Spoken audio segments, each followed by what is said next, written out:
Hello दोस्तों, मैं प्रदीप शुक्ला आपका बहुत बहुत स्वागत करता हूं। उम्मीद करते हैं आप अच्छे होंगे, स्वस्थ होंगे और आपकी तैयारी, आपकी पढ़ाई बहुत ही बेहतरीन तरीके से चल रही होगी।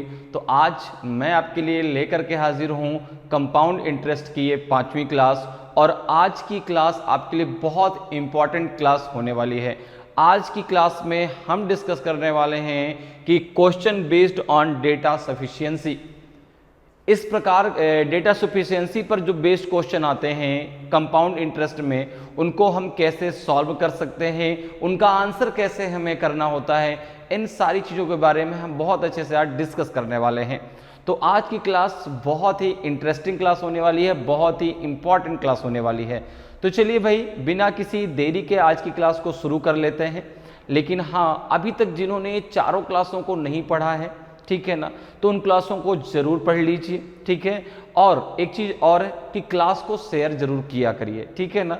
क्लास को शेयर कीजिए। अगर आपको कंटेंट अच्छा लगता है और आपको सारी चीज़ें समझ में आ रही हैं तो वीडियो को लाइक जरूर किया करिए, ठीक है ना। और शेयर जरूर कीजिए ताकि भाई उन लोगों तक भी ये जो है इंफॉर्मेशन पहुँचे, उन लोगों तक भी ये चीज़ें पहुँच सकें जो किसी कारणवश कहीं जा नहीं सकते हैं। इकोनॉमिक की वजह से बहुत सारी प्रॉब्लम होती हैं, अपनी अपनी प्रॉब्लम, ऐसा नहीं कि एक ही प्रॉब्लम होती है। तो उन प्रॉब्लम्स की वजह से वो कहीं कोचिंग करने नहीं जा सकते, कहीं अपने घर को छोड़ के नहीं जा सकते, फिर भी उनको जो है तैयारी अच्छे से करनी है, तो वहाँ तक भी चीज़ें पहुँच सकें ताकि उनकी भी तैयारी बहुत बेस्ट हो सके, घर बैठे तैयारी हो सके और वो भी अपने मुकाम को जल्द से जल्द पा सकें। तो इसलिए जो है वीडियो को शेयर जरूर किया करिए। जब हम आपके लिए इतनी मेहनत करते हैं, थोड़ा सा आप हमारे लिए कर दीजिए, ठीक है ना। आपको करना कुछ नहीं है, केवल इतना सा करना है कि अगर आपको वीडियो को अच्छा लग रहा है, कंटेंट आपको अच्छा लग रहा है, तो उसको लाइक कर दीजिए और उसको शेयर जरूर कीजिए, ठीक है। तो चलिए भाई, आज की क्लास को शुरू कर लेते हैं बिना किसी देरी के। तो शुरू करने से पहले हमेशा की तरह कुछ आपके लिए मोटिवेशनल लाइंस जो हमेशा आपको मोटिवेट करती हैं। जब भी आप डिमोटिवेट होते हैं, ये लाइंस ऐसी होती हैं जो आपको हमेशा मोटिवेट करती है कि नहीं यार, मुझे कुछ करना चाहिए और मुझे यदि कुछ करना है, ठीक है ना, मुझे कुछ पाना है तो मुझे कुछ उसके लिए कुछ ना कुछ करना होगा, ठीक है। जैसे एक बात कही जाती है, कुछ पाने के लिए कुछ करना पड़ता है। जैसे उसमें तो ये कहा जाता है कुछ पाने के लिए कुछ खोना पड़ता है। तो खो तो वैसे भी आप रहे हैं, हर एक सेकंड में कुछ ना कुछ आपका पीछे का छूटता जा रहा है। तो खोने के लिए तो हमारे पास ऐसा है कि सब कुछ हमारा नीचे पीछे वाला सब खत्म होता जा रहा है, सारा कुछ हम खोते जा रहे हैं। तो अगर हमें कुछ पाना है तो कुछ हमें करना होगा, और करना क्या होगा? Hard work, smart work. Hard work से भी ज़्यादा स्मार्ट वर्क। ऐसा क्या पढ़ें कि हम जो है एग्ज़ाम निकाल सकें, क्योंकि आपको एग्ज़ाम निकालना है, आपको अभी जो है मास्टर नहीं बनना। और एग्जाम निकालने के लिए भाई मास्टर से कम भी नहीं होना चाहिए, ये भी बात सही है कि मास्टर से कम भी नहीं चाहिए। और हर सब्जेक्ट आपको आना चाहिए। केवल ऐसा नहीं कि आप अगर मैथ आ रहा है या आपको केवल रीजनिंग आ रही है या केवल आपको जो है 2 सब्जेक्ट आ रहे हैं, अब जीएस और आपको इंग्लिश नहीं है तो आपका एग्जाम निकल जाएगा, नहीं। आपको चारों सब्जेक्ट जो है बराबर लेके चलने पड़ेंगे, तभी आप जो है एग्जाम क्वालिफाई कर पाएंगे। क्वालिफाई करने के साथ आप मेरिट पे आएंगे, क्योंकि क्वालिफाई करने के बाद फिर बात मेरिट की होती है। तो इन सारी चीज़ों को आपको याद रखना है, इन सारी चीज़ों को दिमाग में रखते हुए आपको हार्ड वर्क करना है, अपने स्ट्रगल को लगातार जारी रखना है। तो यहाँ पर देखिए आपके लिए मोटिवेशनल लाइन है कि कामयाब लोगों के चेहरों पर 2 चीज़ें होती हैं, एक साइलेंस और दूसरा स्माइल। सही बात है। इसलिए कहते हैं कि मेहनत इतनी शांति से करो कि सफलता शोर मचा दे। तो हमेशा साइलेंस रहिए, किसी भी क्वेश्चन का आंसर हमेशा साइलेंस होता है। जब समय आए तब उसको आंसर दीजिए कि हाँ भाई अब देखो। कहते हैं ना लोग, बहुत लोग कहते हैं तुम नहीं कर पाओगे, तुम क्या कर रहे हो, तैयारी कर रहे हो, तुमसे नहीं हो पाएगा। क्यों नहीं हो पाएगा? क्योंकि जो मेरा रिलेशन में वो लड़का था वो नहीं कर पाया। तो भाई रिलेशन में लड़के का हमसे क्या लेना देना है? तो हमेशा आप साइलेंस, उसको ठीक है जो कह रहा है कहने दो, कोई दिक्कत नहीं। आप अपने वर्क को लगातार जारी रखें, आप अपने वर्क को लगातार जारी रखिए। जो जो कहता है उसको करने दीजिए, हाँ ठीक है भाई मैं नहीं कर पाऊंगा, लेकिन जिस दिन आपका वक्त आएगा कि हाँ आज मुझे अपना जो है हुनर दिखाने का मौका है, उस दिन दिखाइए कि हाँ मैं क्या हूँ। उस दिन वही स्वयं जो करता है आप तुम नहीं कर पाओगे, वही क्या कि मैं तो जानता था तुम कर जाओगे। उसके सुर उसी दिन बदल जाएंगे। तो इसलिए सबसे अच्छा किसी भी क्वेश्चन का आंसर होता है साइलेंस। शांति के साथ उसकी बात को सुनते रहिए। ठीक है, अच्छी बात है, मैं नहीं कर पाऊंगा, कोई बात नहीं, लेकिन जिस दिन मैं करके दिखाऊंगा उस दिन तुम भी बोलोगे कि हाँ सही बात है। तो चलिए भाई, आज की क्लास को शुरू करते हैं। और आज की क्लास का पहला क्वेश्चन आपके सामने है। सबसे पहले ये समझ लेते हैं क्वेश्चन को करना कैसे है और आंसर किस प्रकार से आपको देना है। जब डेटा सफिशिएंसी पे बेस्ड क्वेश्चन कंपाउंड इंटरेस्ट में पूछे आते हैं, ठीक है ना, तो यहां पर देखो एक क्वेश्चन आपको दिया गया कि what is the rate of compound interest, ठीक है ना, चक्रवृद्धि ब्याज की दर क्या है। अब आपको यहां पर दो स्टेटमेंट दिए गए हैं। पहला दिया गया है the principal was invested for 4 years, मूलधन का निवेश 4 वर्षों के लिए किया गया था। दूसरा है कि the earned interest was 1491 rupees, अर्जित ब्याज 1491 रुपए था। अब आपको यहां से बताना होता है कि जो क्वेश्चन आपसे पूछा गया है क्या उसका आंसर निकल पाएगा। अब जो आंसर देना है वो आपको A B C D E में देना है, ठीक है ना। एक अब देना है कि if the data in statement first alone are sufficient to answer the question, while the data in statement second alone are not sufficient to answer the question।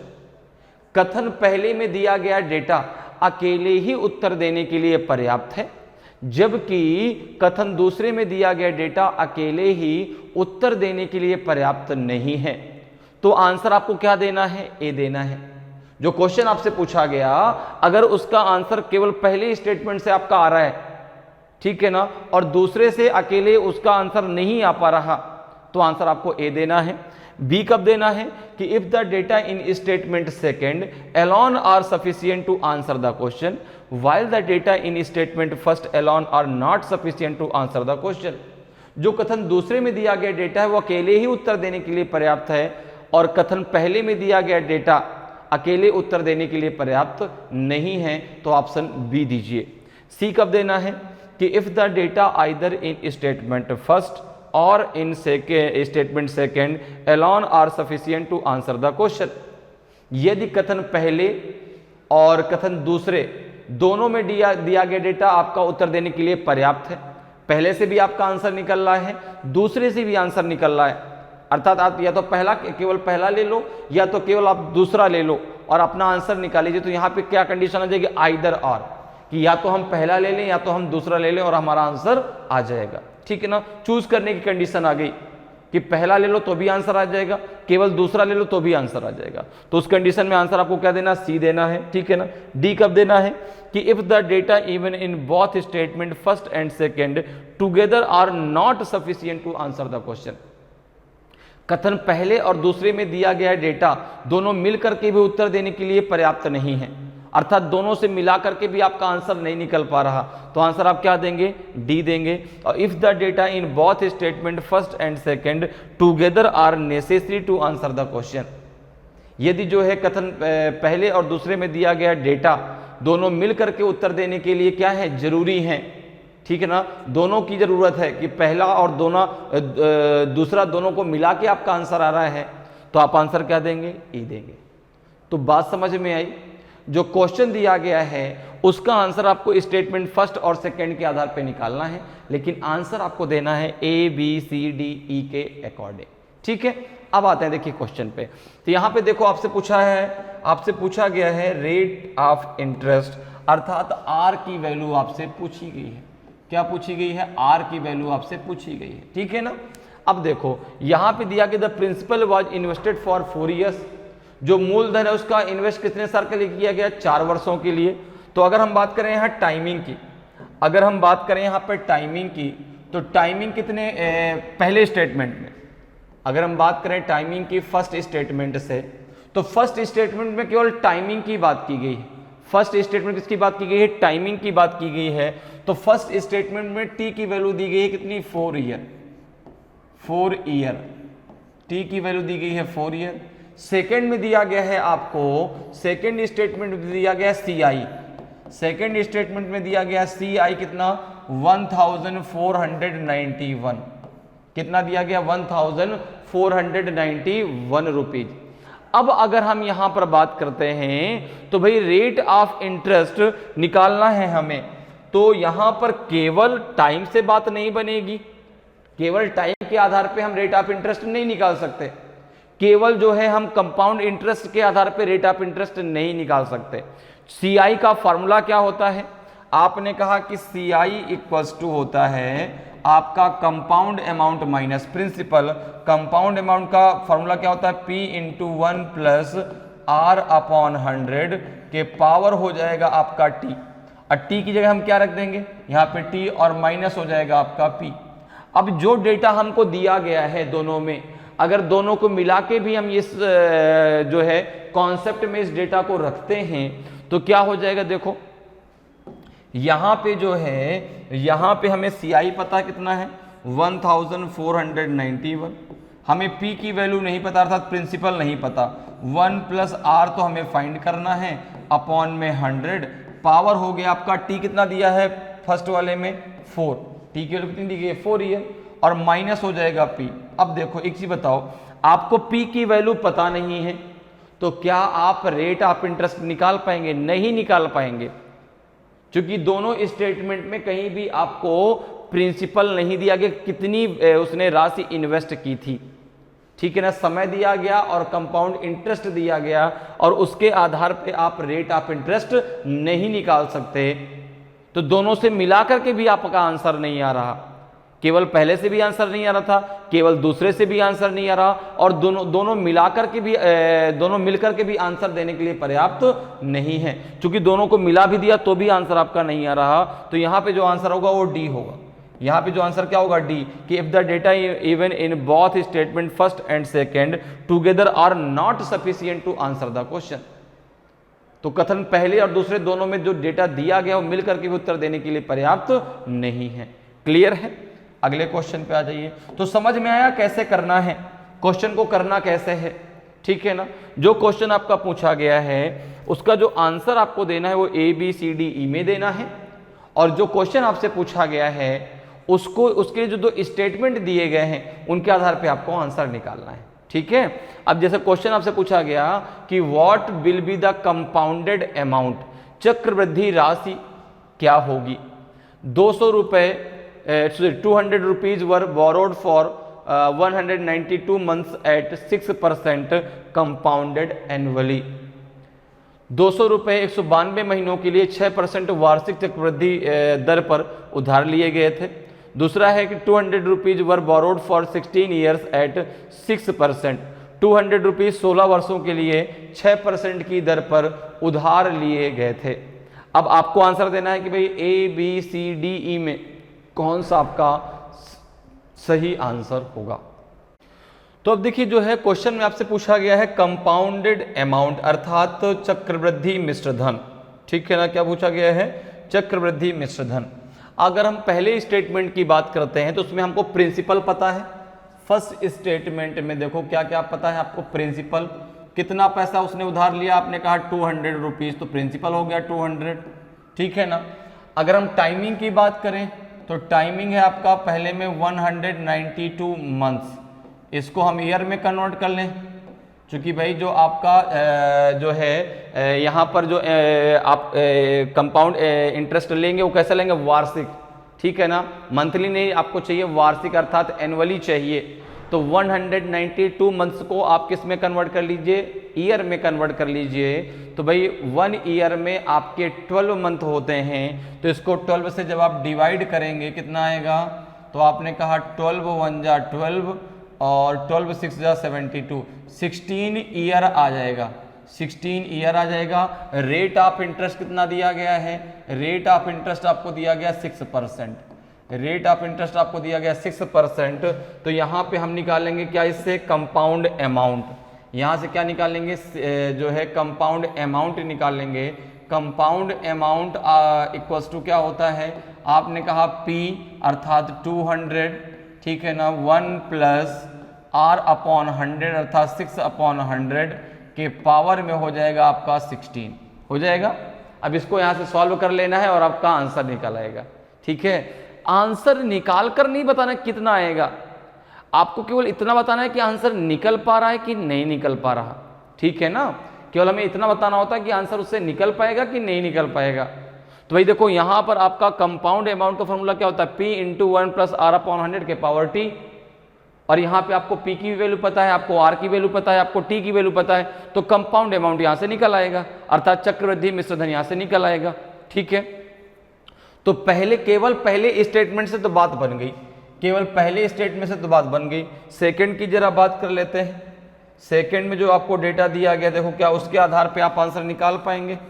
ठीक है, तो सेकंड में डेटा दिया गया आपको, वहां पर भी देखो प्रिंसिपल कितना है आपका, प्रिंसिपल है आपका 200 रुपीज, प्रिंसिपल है आपका 200 रुपीज।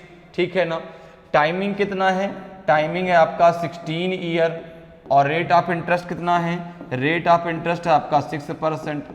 तो दोनों में सेम ही तो दिया गया है, देखो दोनों में सेम दिया गया, जो पहले में इंफॉर्मेशन दी गई वही दूसरे में दी गई, केवल इतना चेंज कर दिया गया कि पहले में ईयर को मंथ में कन्वर्ट करके आपको दिया गया 192 मंथ। ठीक है, और यहां पे साफ लिखा है कि जो कंपाउंड इंटरेस्ट चाहिए वो एनुअल चाहिए, अर्थात उसको वार्षिक चाहिए। ठीक है, तो हमने मंथ को किस में कन्वर्ट कर लिया, ईयर में, तो 16 ईयर आ गया, और सेकेंड में डायरेक्ट आपको 16 ईयर दिया गया है। तो यहां से भी आप जो है केवल सेकेंड से भी आपका आंसर आ जाएगा, कंपाउंड अमाउंट यहां से भी आप निकाल लेंगे 200, फिर आ जाएगा 1 प्लस 6/100 के पावर आपका 16, यहां से भी आपका कंपाउंड अमाउंट आ जाएगा। तो केवल दूसरे से भी बात आपकी बन जाएगी। ठीक है ना, तो अब यहां पर देखो, यहां पे जो है चूज करने वाली कंडीशन आ गई कि या तो पहला ले लें और या तो आप दूसरा ले लें, दोनों से आंसर आप निकाल सकते हैं। ठीक है ना, या तो केवल पहला ले लें या तो दूसरा ले लें। तो यहाँ पे जो आंसर होगा वो सी आएगा, यहाँ पे जो आंसर होगा क्या होगा, C. If the data either in statement first or in statement second alone are sufficient to answer the question, कि जो पहले कथन में दिया गया डेटा वो भी आपका उत्तर देने के लिए पर्याप्त है, और दूसरे में दिया गया डेटा वो भी अकेले उत्तर देने के लिए पर्याप्त है। तो आइदर वाले कंडीशन आ जाएगी कि आइदर फर्स्ट और सेकेंड। क्लियर है, चलिए अगले क्वेश्चन पे आते हैं। तो अब समझ में आया किस प्रकार से क्वेश्चन को सॉल्व करना है, और सबसे बड़ी बात यह है कि आंसर किस प्रकार से देना है। ठीक है ना, क्योंकि आपको आंसर, ये नहीं कि क्वेश्चन तो आपने सॉल्व कर लिया, अब आंसर देने में अगर हमने थोड़ा सा गलती कर दी तो भी हमारा पूरा का पूरा आंसर खत्म हो जाएगा। तो आंसर हमेशा जो भी आपको देना है ABCDE में ही देना है। ठीक है, क्लियर है। हाँ, ये जरूर है कि एग्जाम में अगर क्वेश्चन पूछा जाए कि जो ABCDE है इसका जो है सीक्वेंस वहां पर चेंज हो सकता है। ठीक है ना, दूसरी बात एक दिमाग में और आती है कि सर क्या स्टेटमेंट केवल 2 ही आएंगे क्या, 3 या 4 स्टेटमेंट नहीं आ सकते? बिल्कुल आ सकते हैं, 3 आ सकते हैं, 4 आ सकते हैं, तो उसके अकॉर्डिंग ABCD का आंसर होगा। यहां पे 2 है तो 2 के अकॉर्डिंग है, अगर 3 स्टेटमेंट होंगे तो 3 के अकॉर्डिंग होगा, 4 स्टेटमेंट होंगे तो 4 के अकॉर्डिंग आपका जो है ABCDE में आंसर होगा। लेकिन आंसर आपको हमेशा ABCDE में ही देना है। क्लियर है बात। अब जरा आ जाओ इस पे कि what is the compound interest earned bye Rohit eight the end of 2 years. 2 वर्ष के अंत में रोहित द्वारा अर्जित चक्रवृद्धि ब्याज क्या है। अर्थात आपको निकालना है CI, आपको निकालना है यहाँ पे CI, आपको दिया क्या है टाइम, CI आपको निकालना है, और आपको यहाँ पर टाइमिंग दिया गया है कि 2 वर्ष के बाद, अर्थात 2 वर्ष में कितना उसको जो है 2 ईयर में कितना उसको CI मिलेगा, ये आपको बताना है। ठीक है, पहला स्टेटमेंट है कि simple interest at the same rate for 1 year is 1020 rupees and the rate of interest is 12% per annum. तो 1 वर्ष के लिए समान दर पर साधारण ब्याज 1020 रुपए है और ब्याज की दर 12% प्रति वर्ष है। तो दूसरा क्या कह रहा है कि the amount invested is 8500 rupees. तो यहां पर अगर देखें कि पहले स्टेटमेंट में आपको क्या दिया गया है, तो पहले स्टेटमेंट में आपको दिया गया है सिंपल इंटरेस्ट कितना 1020 रुपीज। ठीक है ना, और ये जो आपको दिया गया 1020 रुपीज सिंपल इंटरेस्ट, ये 1 ईयर का दिया गया है, और रेट ऑफ इंटरेस्ट पता है, यहां से आप क्या निकाल सकते हैं, प्रिंसिपल निकाल सकते हैं केवल पहले स्टेटमेंट के आधार पे। तो अगर हम देखें भाई पहले स्टेटमेंट में अगर हम देखें तो हमें CI निकालना है 2 वर्ष के लिए, अगर हमको प्रिंसिपल पता होता, ठीक है ना, प्रिंसिपल यदि पता होता तो हम आसानी से निकाल लेते, क्योंकि टाइमिंग हमें पता है, प्रिंसिपल हमें चाहिए, रेट ऑफ इंटरेस्ट हमें चाहिए। तो फर्स्ट में आपका रेट ऑफ इंटरेस्ट कितना दिया गया है 12% पर एनम, ठीक है ना, और यहां पे आपका सिंपल इंटरेस्ट दिया गया है कितना, तो आपने कहा 1020 रुपीज, ठीक है, और रेट ऑफ इंटरेस्ट कितना है 12%। तो यहां से हम क्या निकालेंगे प्रिंसिपल, तो P बराबर क्या हो जाएगा, और ये जो है वो आपका कितने समय के लिए, तो आपने कहा 1 ईयर के लिए है, अर्थात टाइमिंग है 1 ईयर की। तो P बराबर क्या हो जाएगा, तो आपने कहा हो जाएगा SI into 100, SI into 100 upon में हो जाएगा 12 इंटू हो जाएगा आपका कितना 12 इंटू हो जाएगा 1, ठीक है। इसको जरा सॉल्व करो, कितना आ जाएगा, ऊपर इंटू 100 कर लो, ठीक है, कितना आएगा जरा सॉल्व करो भाई। तो अगर हम 12 से डिवाइड करते हैं 1020 को, कितना 12 8 जा 96 होता है, 12 8 जा 96, 12 में से 6 गया कितना आएगा 6 आएगा, 60 आ जाएगा, 12 5 जा 60, ये 85 आएगा। जब आप 12 से इसको डिवाइड करेंगे तो कितना आ जाएगा आपका, ये आ जाएगा आपका जो है 85, तो प्रिंसिपल आ जाएगा 8500, प्रिंसिपल आ जाएगा 8500, ठीक है ना। अब देखो प्रिंसिपल आपको पता चल गया, आपको रेट ऑफ इंटरेस्ट पता है, आपको समय पता है कि 2 वर्ष में हमें CI निकालना है, आप CI निकाल सकते हैं। CI इक्वल्स टू क्या होता है, कंपाउंड अमाउंट माइनस प्रिंसिपल, तो हो जाएगा 8500, ठीक है ना। 8500 को कॉमन ले लो बाहर, अंदर क्या हो जाएगा आपका भाई, जो कि P into 1 plus R upon 100 के पावर आपका T माइनस P होता है, तो P को हमने बाहर ले लिया, तो अंदर क्या बचेगा आपका, अब यहाँ पे हो जाएगा आपका 1 प्लस 12 अपॉन 100 के पावर आपका हो जाएगा 2 माइनस का हो जाएगा 1, इसको सॉल्व कर लो, यहाँ से आपका कंपाउंड इंटरेस्ट निकल आएगा। तो केवल पहले के आधार पे, केवल पहले स्टेटमेंट के द्वारा आपका आंसर आ गया, केवल पहले स्टेटमेंट से आपका आंसर निकल के आएगा, क्योंकि भाई आपने प्रिंसिपल निकाल लिया, ठीक है ना, प्रिंसिपल आपका निकल गया, रेट ऑफ इंटरेस्ट आपको पता है, तो कंपाउंड इंटरेस्ट बराबर क्या होता है, कंपाउंड अमाउंट माइनस प्रिंसिपल। तो केवल पहले स्टेटमेंट से तो बात आपकी बन जाएगी, आपका आंसर निकल आएगा, जो भी कंपाउंड इंटरेस्ट निकलेगा, ठीक है ना। हमको आंसर निकालना नहीं कि आप इसको सॉल्व करते बैठे कि हाँ भाई अब इसका आंसर क्या निकलेगा, बस इतना होता नहीं कि हाँ भाई निकल पाएगा कि नहीं, यस या नो, आपने कहा बिल्कुल निकल पाएगा। अगर हम बात करें अब केवल सेकंड स्टेटमेंट की, अगर हम बात करें केवल सेकंड स्टेटमेंट की, तो यहाँ पे आपको प्रिंसिपल पता है, प्रिंसिपल पता है कितना है 8500, क्या रेट ऑफ इंटरेस्ट पता है क्या, केवल दूसरे में आपने कहा नहीं। CI अगर निकालना है तो CI बराबर क्या हो जाएगा, आपने कहा ये हो जाएगा 8500, ठीक है ना, ब्रैकेट के अंदर हो जाएगा 1 प्लस R अपॉन 100 के पावर हो जाएगा आपका 2 माइनस हो जाएगा 1। क्या यहाँ से आंसर निकल पाएगा, नहीं निकल पाएगा। केवल दूसरे की अगर हम बात करें तो हमें रेट ऑफ इंटरेस्ट ही नहीं पता, अब केवल पहले से आंसर निकल आया तो अब दोनों को मर्ज करने की जरूरत भी नहीं है हमें, क्योंकि केवल पहले से आंसर निकल रहा है। तो यहाँ पे आंसर क्या देंगे आप, ए देंगे, कि जो स्टेटमेंट फर्स्ट में दिया गया डेटा वो अकेले ही उत्तर देने के लिए पर्याप्त है, लेकिन स्टेटमेंट सेकंड में दिया गया डेटा अकेले उत्तर देने के लिए पर्याप्त नहीं है। तो यहाँ पे जो आंसर होगा वो ऑप्शन ए जो है आपका सही आंसर हो जाएगा। नेक्स्ट क्वेश्चन में आ जाइए। नेक्स्ट देखिए आपका जो है 4th नंबर का क्वेश्चन है कि what is the rate of compound interest on a sum of money, किसी धनराशि पर चक्रवृद्धि ब्याज की दर क्या है। आपको जो फाइंड करना है वो फाइंड करना है रेट ऑफ इंटरेस्ट, वो फाइंड करना है रेट ऑफ इंटरेस्ट, ठीक है ना, वो आपको फाइंड करना है रेट ऑफ इंटरेस्ट अर्थात आर की वैल्यू, ठीक है। अब अगर आर की वैल्यू आपको फाइंड करना है तो आपको CI पता होना चाहिए, ठीक है ना, आपको जो या तो फिर कंपाउंड अमाउंट पता होना चाहिए, प्रिंसिपल पता होना चाहिए। अब देखो अगर हम पहले स्टेटमेंट की बात करें कि पहले में दिया था total simple interest at the same rate on 6000 rupees at the end of 3 years is 1800।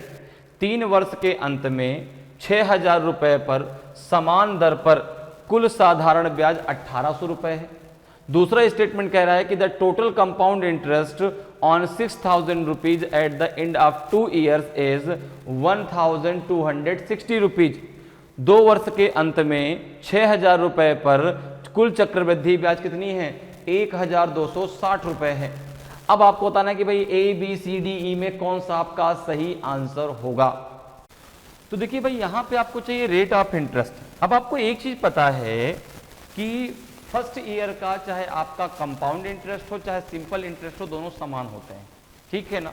अगर हम पहले स्टेटमेंट की बात करते हैं, क्या पहले स्टेटमेंट के आधार पे हम रेट ऑफ इंटरेस्ट निकाल पाएंगे?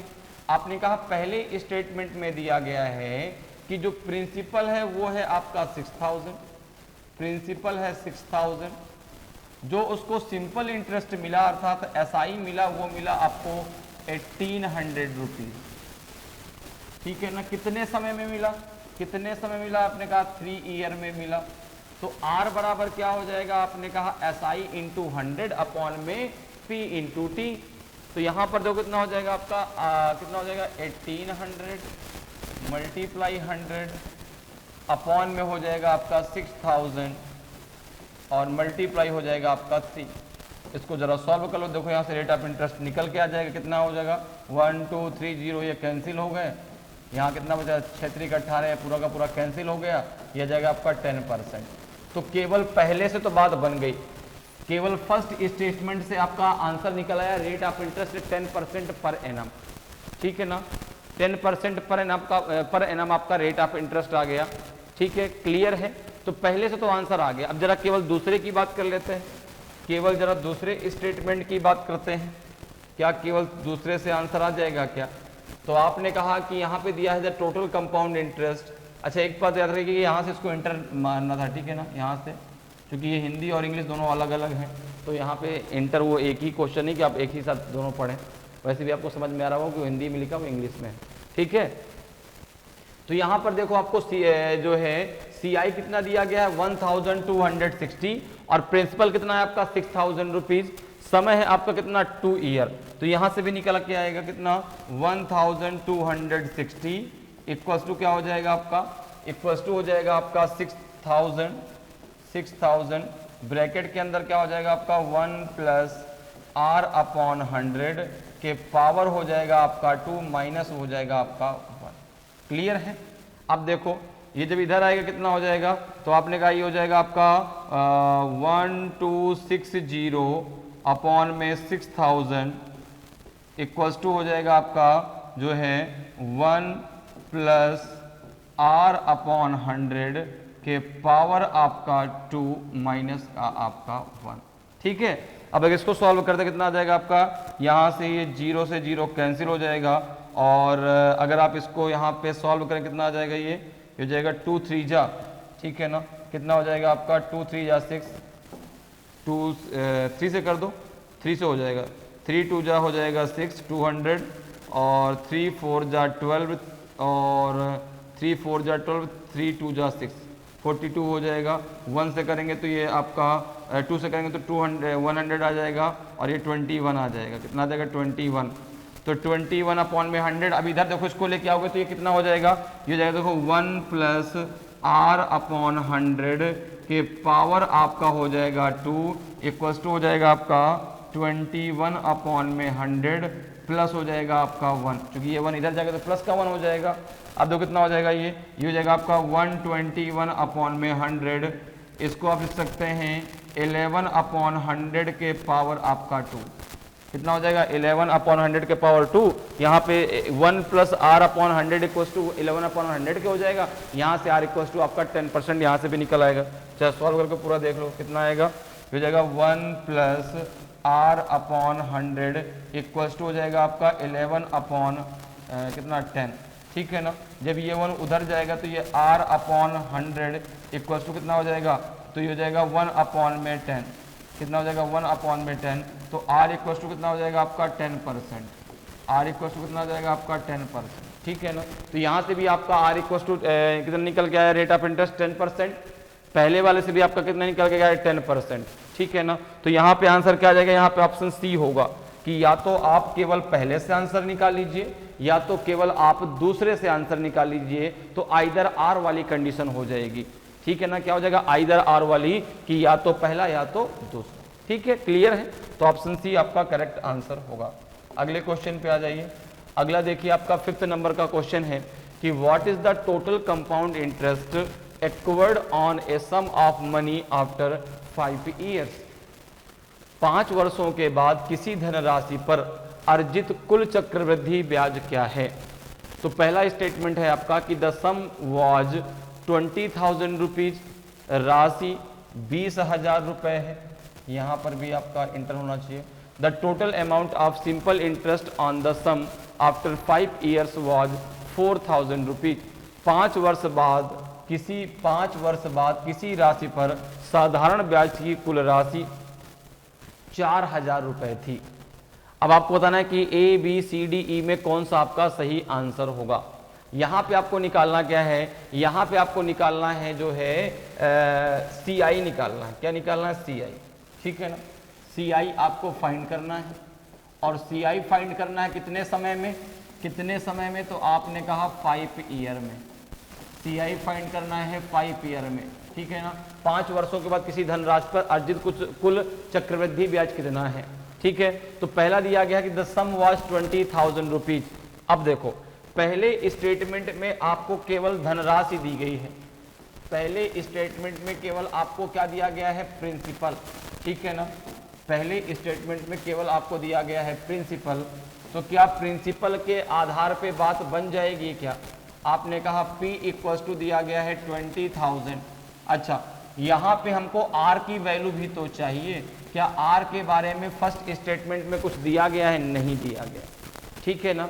अब अगर हम यहाँ पर देखें तो भाई सी आई इक्वल्स टू क्या हो जाएगा, सी आई इक्वल्स टू हो जाएगा आपका जो है प्रिंसिपल तो 20,000, ठीक है ना।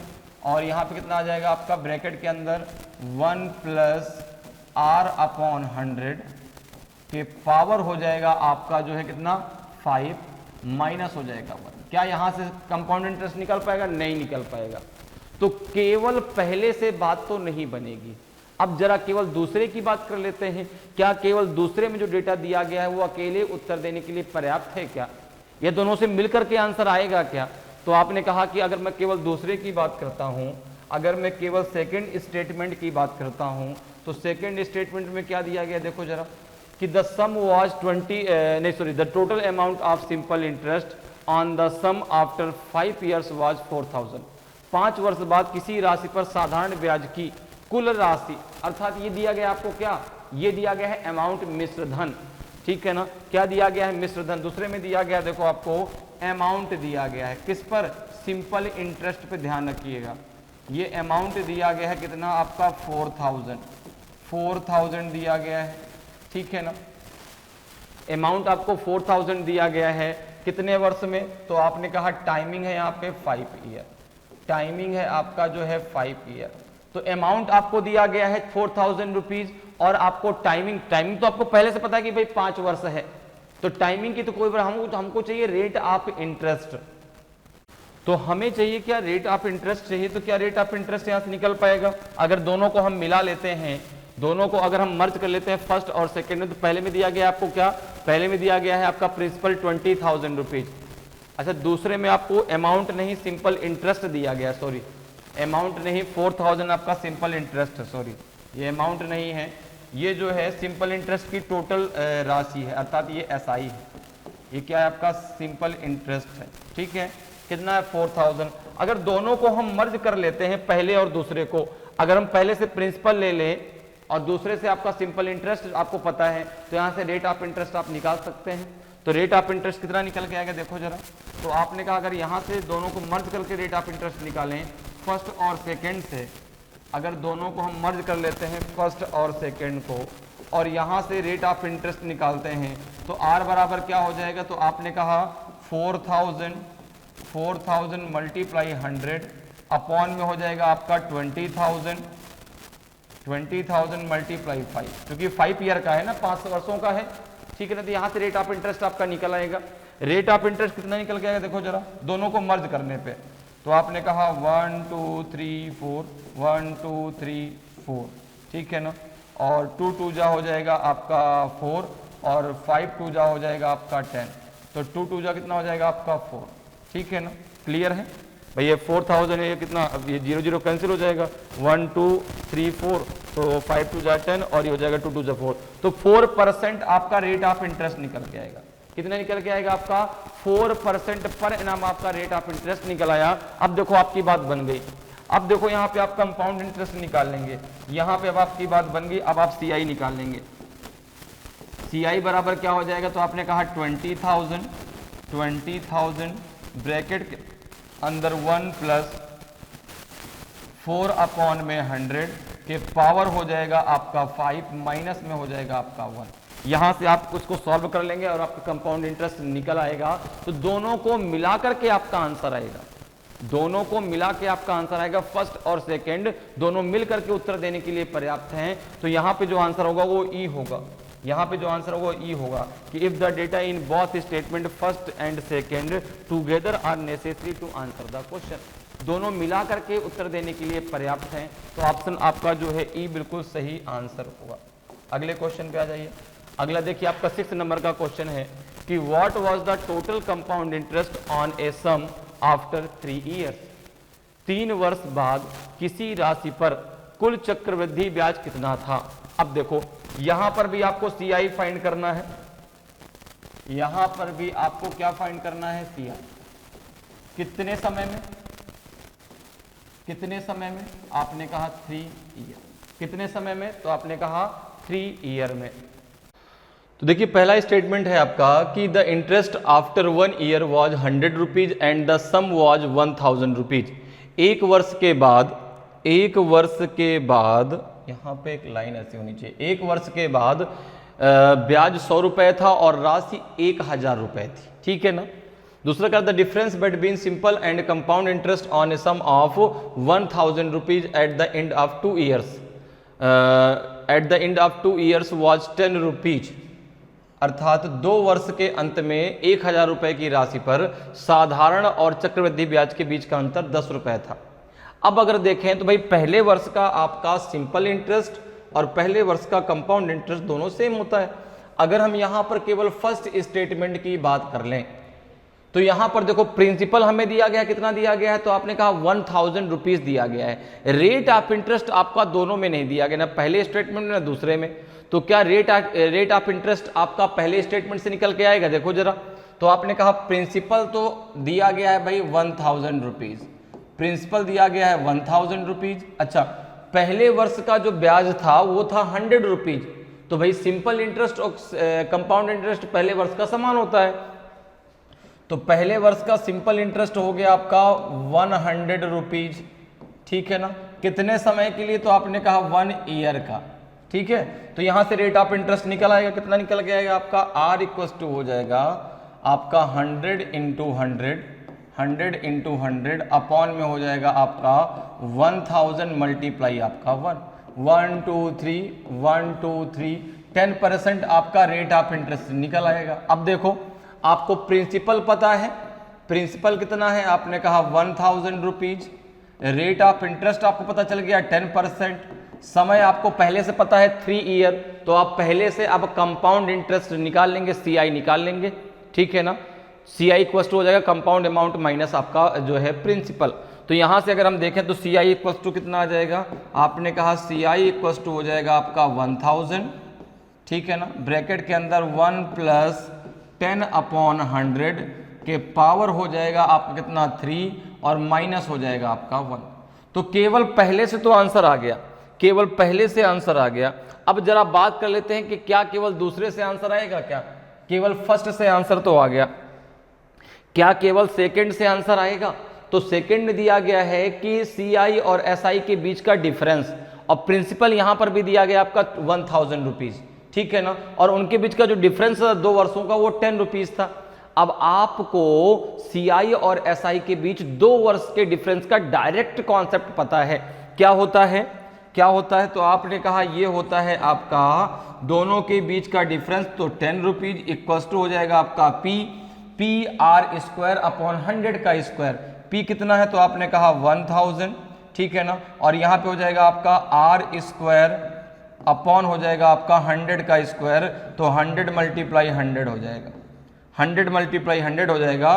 तो यहाँ पे अगर मैं बात करूँ तो आर कितना निकल के आएगा, देखो 1 2 3 1 2 3 ये तीनों कैंसिल हो जाएंगे और ये हो जाएगा आपका R equals to 10%, R equals to आ जाएगा यहाँ से भी 10%। देखो भाई आर स्क्वायर बराबर 100 के हो जाएगा, आर इक्वस टू रूट में 100 तो आर इक्वस टू 10% यहाँ से भी आ जाएगा। अब रेट ऑफ इंटरेस्ट यहाँ से पता चल गया, प्रिंसिपल आपको यहाँ पर दिया ही गया है, आपको कितना 1000 रुपीज़, तो यहाँ से भी आप कंपाउंड इंटरेस्ट निकाल लेंगे कितना, तो प्रिंसिपल ब्रैकेट के अंदर 1 प्लस 10 अपॉन में 100 के पावर आपका हो जाएगा 3 और माइनस हो जाएगा आपका 1, तो यहाँ से भी आपका कंपाउंड इंटरेस्ट निकाल आएगा। समझ में आया कैसे भाई? ये तो आपको कॉन्सेप्ट पता है कि अगर सीआई और एसआई का 2 वर्ष का जो है आपको क्या दिया गया है, डिफरेंस दिया गया है, तो डायरेक्ट आप कॉन्सेप्ट लगा सकते हैं कि दोनों के बीच का difference equals to P into R square upon 100 का स्क्वायर। तो यहाँ से आर इक्वल्स निकल के आएगा आपको 10% और आर ही तो आपको चाहिए था। आपको प्रिंसिपल पता है, रेट ऑफ इंटरेस्ट पता चल गया, यहाँ से सीआई आप निकाल लीजिए। क्लियर है? टाइमिंग आपको पहले से पता है कि 3 वर्षों का सीआई निकालना है, तो दोनों से आंसर आ जाएगा। तो यहाँ पर भी चूज करने की कंडीशन आ जाएगी, तो फिर यहाँ पर भी आइदर आर वाली कंडीशन होगी कि या तो पहले से या तो दूसरे से, तो ऑप्शन सी आपका करेक्ट आंसर हो जाएगा। क्लियर है? अगले क्वेश्चन पे आते हैं। अगला देखिए आपका जो है 7th नंबर का क्वेश्चन है कि what is the rate of interest per annum, प्रति वर्ष ब्याज दर क्या है।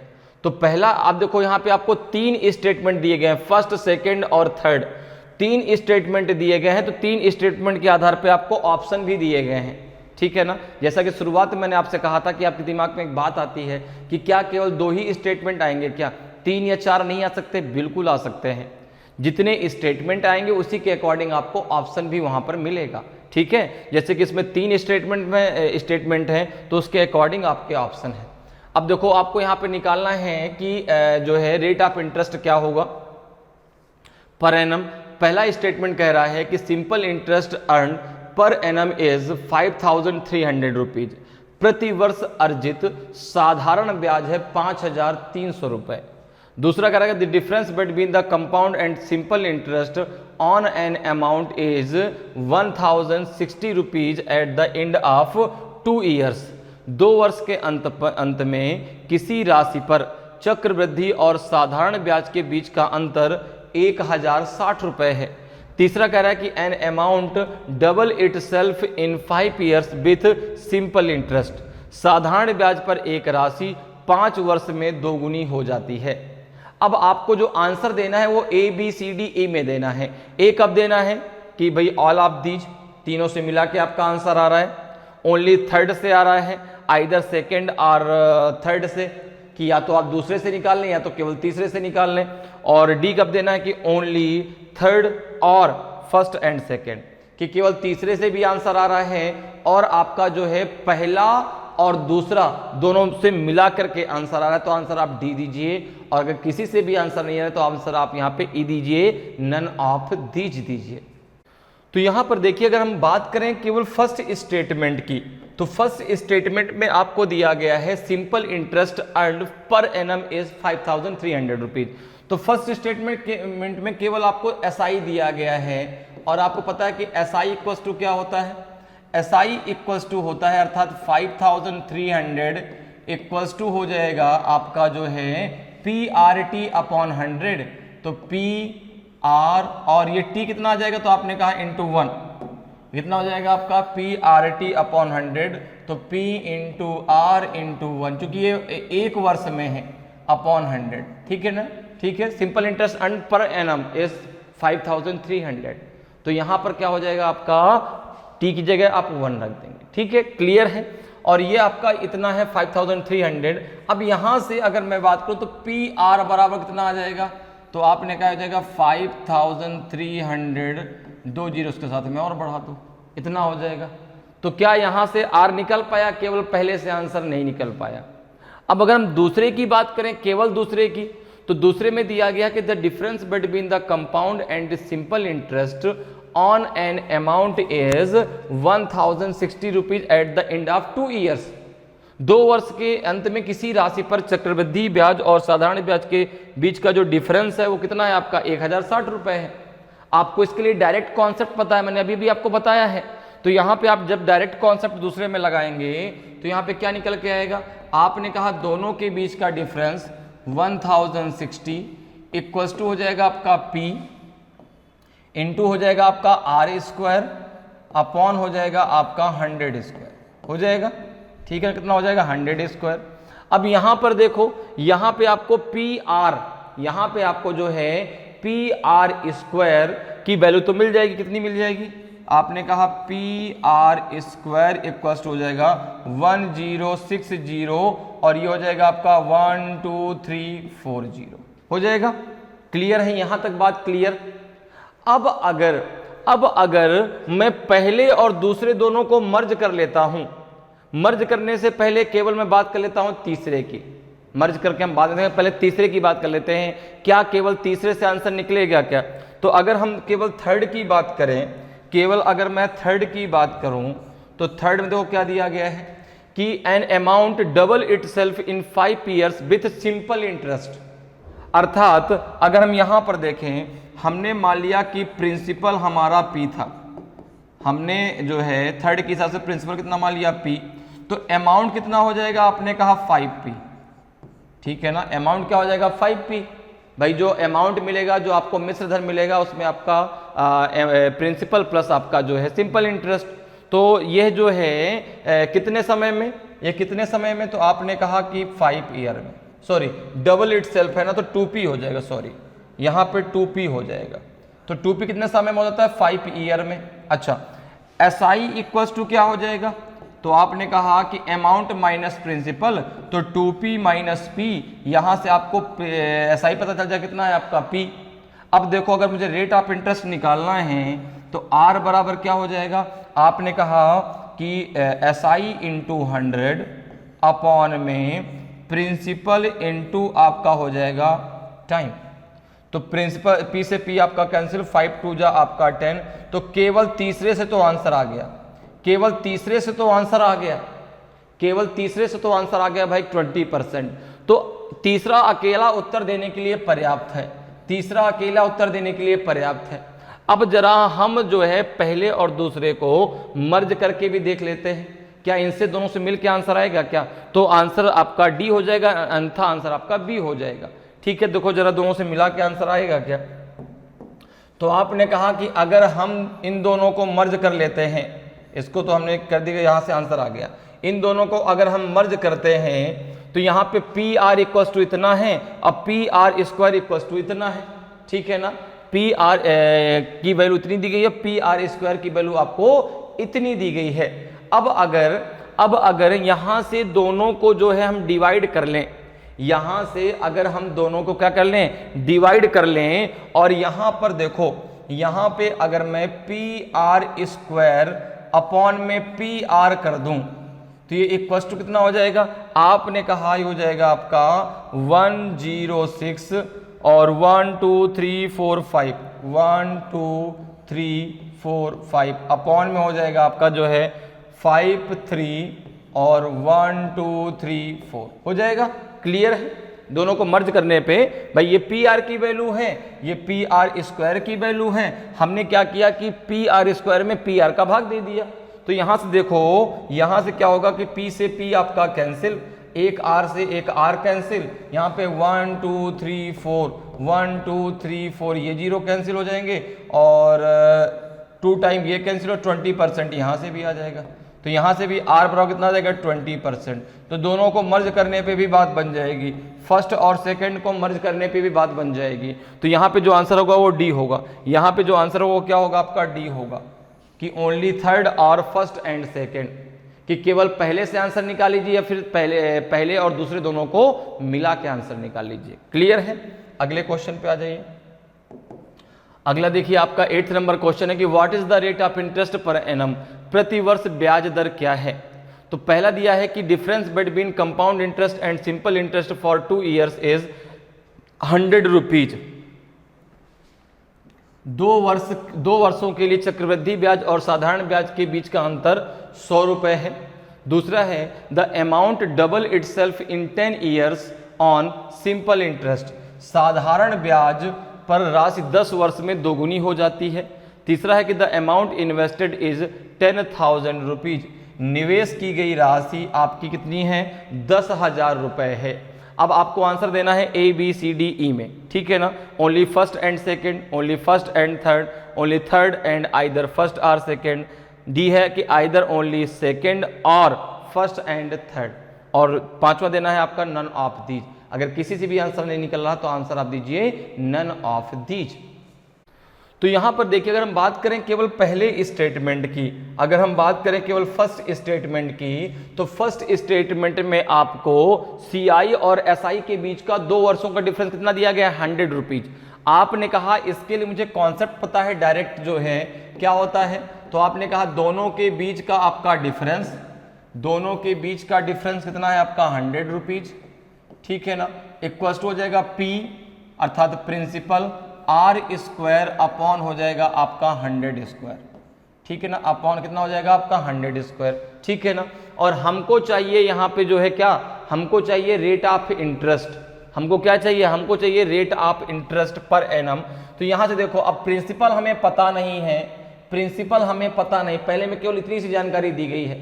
तो यहाँ पे अगर हम देखें तो क्या हो जाएगा, आपने कहा PR स्क्वायर इक्वल टू हो जाएगा आपका जो है 100 गुणे 100 के पावर 2 हो जाएगा। तो क्या यहाँ से बात बन पाएगी, आपने कहा नहीं, यहाँ से बात तो अभी नहीं बन पाएगी, ठीक है, यहाँ से बात तो नहीं बन पाएगी। रेट ऑफ इंटरेस्ट इससे नहीं निकल पाएगा, केवल पहले से। अगर हम केवल दूसरे की बात करें, क्या केवल सेकंड से बात बन सकती है क्या, आपने कहा सेकंड स्टेटमेंट करें कि the amount double itself in 10 years on simple interest. तो यहाँ पे अगर आप देखें तो अगर प्रिंसिपल आपने P माना, प्रिंसिपल अगर आपने P माना यहाँ पे, तो जो अमाउंट है, जो अमाउंट है वो आपको कितना मिलेगा 2P मिलेगा। कितने समय में, तो आपने कहा 10 ईयर में, सिंपल इंटरेस्ट के रिस्पेक्ट में। तो यहाँ पे अगर हम देखें तो SI कितना हो जाएगा, आपने कहा SI इक्वल्स टू हो जाएगा अमाउंट माइनस प्रिंसिपल, तो 2P माइनस P, तो ये हो जाएगा आपका P। तो अब देखो यहाँ से R निकल आएगा, बिल्कुल R rate of interest equals to क्या हो जाएगा, तो आपने कहा SI into 100, SI into 100 upon में प्रिंसिपल इंटू टाइम। तो P से P कैंसिल, 10 10 जा आपका 100, 10% आपका रेट ऑफ इंटरेस्ट निकल आएगा। तो केवल दूसरे से तो बात बन जाएगी, केवल दूसरे से तो बात बन जाएगी। अब थर्ड की अगर बात करें तो थर्ड में तो केवल अमाउंट दिया गया है, थर्ड में केवल अमाउंट प्रिंसिपल दिया गया है। क्या दिया गया है, प्रिंसिपल, कि उसने कितनी राशि जो है निवेश कर दी 10,000, 10,000 राशि उसने जो है। तो अगर हम बात करें थर्ड की, तो थर्ड में केवल आपको P की वैल्यू दी गई है 10,000 रुपीज। अब एक चीज देखो, अगर मैं फर्स्ट और थर्ड, अगर मैं फर्स्ट और थर्ड दोनों को आपस में मर्ज कर लूं, अगर मैं फर्स्ट और थर्ड दोनों को आपस में मर्ज कर लूं, भाई फर्स्ट में मुझे जो है P की वैल्यू अगर पता होती तो मैं फर्स्ट से R की वैल्यू निकाल लेता। अब अगर थर्ड में मुझे P की वैल्यू दी गई, अगर फर्स्ट थर्ड को मैं मर्ज कर लेता हूं, तो यहां पर देखो कितना हो जाएगा, आपने कहा हो जाएगा 10,000 R स्क्वायर इक्वल टू हो जाएगा आपका 100 मल्टीप्लाई आपका 100 स्क्वायर हो जाएगा। तो R इक्वल टू कितना हो जाएगा, R स्क्वायर इक्वल टू हो जाएगा आपका 100 मल्टीप्लाई 100 अपॉन में हो जाएगा 10,000, अपॉन में 10,000 हो जाएगा। जरा सारे जीरो कैंसिल कर लो, कितने जीरो बचेंगे, 1 2 3 4, 1 2 3 4, 100 बचेगा। तो R बराबर यहाँ से भी आ जाएगा आपका 10%, R इक्वल टू यहाँ से भी आ जाएगा 10%। तो आपका जो है पहले और तीसरे को मर्ज करने पर भी बात बन जाएगी, पहले और तीसरे को मर्ज करने पे बात बन जाएगी। तो यहाँ पे आंसर हो जाएगा डी, यहाँ पे आंसर हो जाएगा डी, कि आइदर ओनली सेकंड और ओनली फर्स्ट एंड थर्ड, ठीक है ना। केवल दूसरे से आंसर निकल आएगा, पहले और तीसरे से भी मिला के आंसर आपका निकल आएगा। अगले क्वेश्चन पे आ जाइए। अब देखिए ये जो है 9वें नंबर का क्वेश्चन है कि a sum of money is put at compound interest, what is the rate of interest. एक धनराशि चक्रवृद्धि ब्याज पर लगाई गई है, ठीक है, ब्याज दर क्या है, ठीक है। तो यहाँ पे आपको R निकालना है, और जो आपका जो है पैसा इन्वेस्ट किया गया वो CI पे इन्वेस्ट किया गया है, और यहाँ पे आपको निकालना क्या है, रेट ऑफ इंटरेस्ट आपको निकालना है। पहला स्टेटमेंट कह रहा है कि the sum amount to 5290 rupees in 2 years, 2 वर्षों में कुल राशि 5290 रुपए हो गई। ठीक है। दूसरा है कि the sum amount to 6083 rupees 50 पैसे इन 3 ईयर्स, 3 वर्षों में कुल राशि 6083 रुपए हो जाती है। और तीसरा कह रहा है कि द सम इज 4000, राशि जो है आप कितनी है 4000 रुपीज है। तो यहां पर देखिए जो आपका पहले स्टेटमेंट में दिया गया है वो क्या क्या दिया गया, तो आपने कहा फर्स्ट स्टेटमेंट में आपको टाइम दिया गया है, t इक्वल्स टू कितना दिया गया है 2 ईयर, और कंपाउंड अमाउंट दिया गया है, कंपाउंड अमाउंट दिया गया है कितना हो गया 2 वर्षों में, तो आपने कहा ये हो गया 5290 रुपीज। अच्छा, तो यहां पे अगर हम बात करें तो कंपाउंड अमाउंट इक्वल्स टू क्या होता है, तो आपने कहा 5290 इक्वल्स टू हो जाएगा आपका P अर्थात प्रिंसिपल, और ये हो जाएगा 1 प्लस R, अब R तो आपको पता नहीं, R अपॉन 100 के पावर हो जाएगा आपका 2। ये तो पहले स्टेटमेंट में दिया गया है। अगर हम बात करें सेकंड स्टेटमेंट की, सेकंड स्टेटमेंट की जरा बात कर लेते हैं। सेकंड स्टेटमेंट में आपको दिया गया है कि जो आपका जो है अमाउंट है वो कितना हो जाता है 6083 रुपीज, कितने समय में 3 वर्षों में। तो यहाँ पे अगर हम बात करें तो अभी इक्वेशन क्या बन जाएगा, तो आपने कहा हो जाएगा 6083.50 इक्वल्स टू हो जाएगा आपका P, और ये हो जाएगा 1 प्लस R अपॉन 100 के पावर हो जाएगा 3। यही तो होगा भाई, 3 वर्षों में इतना हो जाता है और जो है 2 वर्ष में इतना हो जाता है। तो फर्स्ट से भी यही इक्वेशन बनेगा, सेकंड से बनेगा। अब अगर, और हमको यहाँ पे निकालना क्या है, हमें निकालना है यहाँ पे रेट ऑफ इंटरेस्ट, हमें निकालना है रेट ऑफ इंटरेस्ट। अब देखो अगर हम यहाँ पर जो है इन दोनों को आपस में मर्ज कर लें, अगर इन दोनों को आपस में हम फर्स्ट और सेकंड दोनों को आपस में मर्ज कर लें और दोनों को आपस में डिवाइड कर दें, तो यहाँ पर देखो P into 1 plus R upon 100 के पावर आपका 3, इससे हम इसको हमने डिवाइड कर दिया किससे, P into 1 plus R upon 100 के पावर 2 से। तो इक्वल्स टू कितना हो जाएगा, ये हो जाएगा आपका 6083.50 अपॉन में हो जाएगा आपका जो है 5290। यहाँ से आपका R की वैल्यू निकल आएगी, यहाँ से आपकी R की वैल्यू निकल आएगी, रेट ऑफ इंटरेस्ट यहाँ से आपका निकल आएगा। ठीक है, क्लियर है। अब अगर हम बात करें केवल थर्ड की, अगर हम बात करें थर्ड की, तो थर्ड में आपको दिया गया है, थर्ड में आपको दिया गया है P की वैल्यू, P इक्वल्स टू कितना दिया गया 4000 रुपीज, कितना दिया गया P equals to 4000 rupees, the sum is 4000 rupees अर्थात प्रिंसिपल दिया गया 4000। अब देखो अगर आप इस P की वैल्यू को फर्स्ट में रख दें तो भी आंसर निकल आएगा आपका, अगर आप P की वैल्यू को सेकंड में रख दें तो भी आपका आंसर निकल आएगा। भाई अगर दोनों को हम मर्ज कर लेते हैं फर्स्ट और सेकंड को तो भी आंसर निकल आएगा। तीसरे में दिया गया केवल आपको P की वैल्यू, अब अगर P की वैल्यू को आप फर्स्ट में रख दें तो भी आपका आंसर निकल आएगा, P की वैल्यू अगर आप सेकंड में रख दें तो भी आपका आंसर निकल आएगा। तो अब यहां पर आंसर क्या होगा, तो यहां पे आंसर हो जाएगा आपका ऑप्शन डी, एनी 2 ऑफ 3, कोई भी 2 आप इन तीनों में ले लीजिए, कोई भी 2 आप इन तीनों में ले लीजिए, वही वहां से आपका आंसर निकल आएगा। चाहे आपका पहला दूसरा ले लीजिए, ठीक है ना, चाहे आप पहला तीसरा ले लीजिए, चाहे आप दूसरा और तीसरा ले लीजिए, तो कोई 2 ले लीजिए और वहां से अपना आंसर निकाल लीजिए। तो यहां पे आंसर हो जाएगा ऑप्शन डी आपका करेक्ट आंसर होगा। अब देखिए अगले क्वेश्चन पे आते हैं। अगला क्वेश्चन है आपका कि what will be the compound interest earned on an amount of 5000 rupees in 2 years, 2 वर्षों में 5000 रुपए की राशि पर अर्जित चक्रवृद्धि ब्याज और क्या होगा।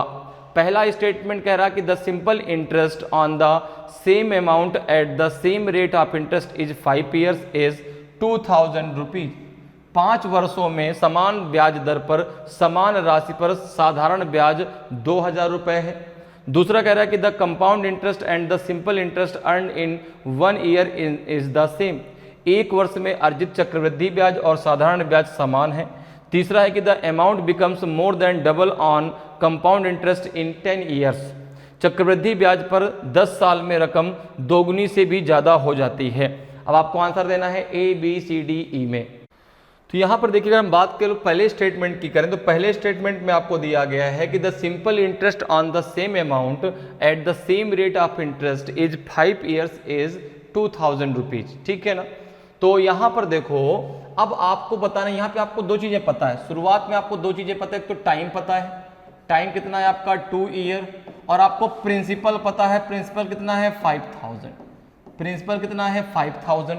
अगर रेट ऑफ इंटरेस्ट आपको पता चल जाए तो आप सीआई निकाल लेंगे।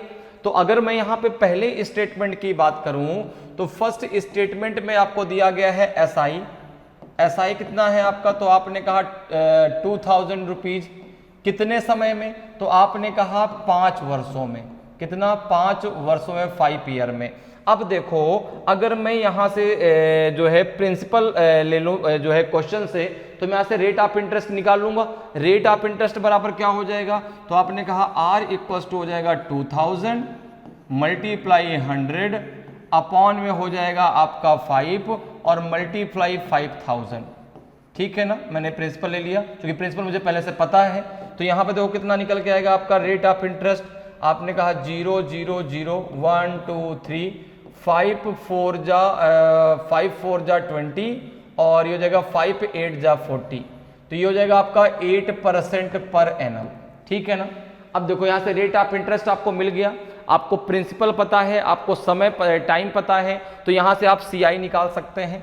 सीआई इक्वल्स टू हो जाएगा आपका क्या, तो आपने कहा कि प्रिंसिपल ब्रैकेट के अंदर 1 + 8 अपॉन 100 के पावर हो जाएगा आपका जो है, कितने वर्ष का चाहिए, तो 2 वर्षों का चाहिए, तो पावर में 2 और -1, यहाँ से आपका जो है सीआई निकल आएगा। तो केवल पहले से तो बात हमारी बन गई, केवल पहले से आंसर हमारा निकल आया। अब जरा दूसरे की बात कर लें। दूसरे में कह रहा है कि the compound interest and the simple interest earn in 1 year is the same. ये तो बात सही है, ये तो ट्रू या फॉल्स के लिए सही होना चाहिए। तो केवल इसके आधार पे तो आंसर नहीं निकल आएगा, क्योंकि ये तो भाई ट्रू है कि पहले वर्ष का आपका कंपाउंड इंटरेस्ट और सिंपल इंटरेस्ट आपका समान होता है। तो ये तो उसने वही बात बता दी जो हमें पहले से पता है। तो ये तो ट्रू फॉल्स अगर होता तो भाई कह देता कि ट्रू है। ठीक है। तीसरे पे आ जाओ। The amount becomes more than double on compound interest in 10 years. चक्रवृद्धि ब्याज पर 10 साल में रकम दोगुनी से भी ज्यादा हो जाती है। ठीक है ना। तो यहां पे अगर हम बात करें तो यहां पे जो आपका अमाउंट है, ठीक है ना, तो वो सीआई पर, ठीक है ना। तीसरे की अगर मैं बात करूं तो तीसरे में ये है कि अगर आपका प्रिंसिपल पी है, अगर आपका प्रिंसिपल कितना है पी, तो यहां पे जो आपका जो है अमाउंट हो जाएगा, जो अमाउंट हो जाएगा वो कितना हो जाएगा, वो जो है आपका डबल से भी ज्यादा हो जाएगा। ठीक है ना। डबल से भी क्या हो जाएगा आपका, ज्यादा हो जाएगा। तो यहां पर देखो, अगर हम बात करें तो भाई अमाउंट कितना हो जाएगा, तो आपने कहा कि जो आपका अमाउंट है अर्थात P × 1 + R अपॉन 100 के पावर जो आपका जो है कितना है 10, ये जो है आपका 2P से भी क्या हो जाएगा, ज्यादा हो जाएगा। क्या हो जाएगा आपका, ज्यादा हो जाएगा। अब यहां से आप रेट ऑफ इंटरेस्ट नहीं निकाल पाएंगे, यहां से आप रेट ऑफ इंटरेस्ट नहीं निकाल पाएंगे, तो यहां से भी आपका सीआई नहीं निकल पाएगा। तो यहां पे जो आंसर आएगा वो आएगा ऑप्शन ए, केवल पहले से आपका आंसर निकल पाएगा, केवल पहले से आपका आंसर निकल जाएगा, दूसरे और तीसरे से आंसर आपका नहीं निकल पाएगा। तो ऑप्शन ए जो है आपका सही आंसर हो जाएगा। तो इस प्रकार से जो है डेटा सफिशिएंसी पे आप बेस्ड क्वेश्चनों को आसानी से सॉल्व कर सकते हैं कंपाउंड इंटरेस्ट में। तो उम्मीद करते हैं कि आज क्लास आपको बहुत अच्छे से समझ में आई होगी, सारे कॉन्सेप्ट आपके बहुत अच्छे से क्लियर हुए होंगे। तो अगर आज की क्लास आपको अच्छी लगी हो, आज का वीडियो आपको अच्छा लगा हो और अभी तक आपने वीडियो को लाइक नहीं किया तो वीडियो को लाइक जरूर करें। अगर आप नए हैं और अभी तक आपने चैनल को सब्सक्राइब नहीं किया तो चैनल को सब्सक्राइब जरूर कर लें, ताकि आपको क्लास की जानकारी समय समय पर मिलती रहे और आपकी तैयारी बेहतरीन तरीके से चलती रहे। तो आज इतना ही, फिर मिलेंगे। जय हिंद, जय भारत।